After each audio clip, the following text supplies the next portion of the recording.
As you get better and better in time management, eventually your friends and colleagues are going to start asking you, how do you do so much? How do you get so much done? How can you be so good with your time? And sometimes they will even ask you outright like, hey, I need your help managing my time.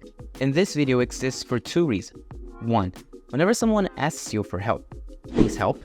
This is a type of knowledge that can quite literally change somebody's life. And if you're this far into the course, I'm pretty sure you understand why we should all be taught time management. And I'm pretty sure you're going to be an advocate for this type of knowledge. And two, at some point, eventually in your career, you're going to have an employee, you're going to have a junior, you're going to have someone that you're going to be responsible for their time.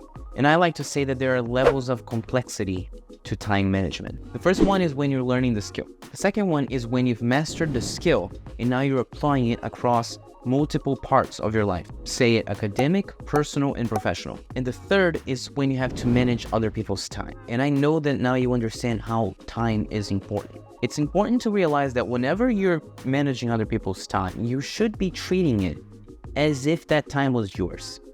Okay? Don't do to someone else what you wouldn't like to be done to yourself. Now, I'm not saying that you shouldn't delegate. Again, I made the example that you're going to have an employee, a junior. That's the perfect example of someone you should be delegating things. Perhaps all those tasks that are time consuming should be done by that person. It's fine. But there's a difference between mindless delegation, meaning just do it because you got time, or thoughtful delegation. This video doesn't have to be too long, but here's an idea I want you to keep in your mind. Imagine you had a clone. Would you have that clone waste its time, or would you use that time also wisely? Now, flip the coin. Imagine you are the employee, you are the junior, you're that person getting things delegated to. We need to say, the truth here. Your time is less valuable than your boss's. This is just part of the game. Deal with it. It's not personal. It's your job. Please understand this. When people delegate stuff to you at work, that's not personal. It's a job. It's part of it. So don't get upset when people delegate stuff to you. Now, you are allowed, with kindness, with compassion, with openness, to ask, hey, what is the purpose of this task? Why is it getting delegated to me?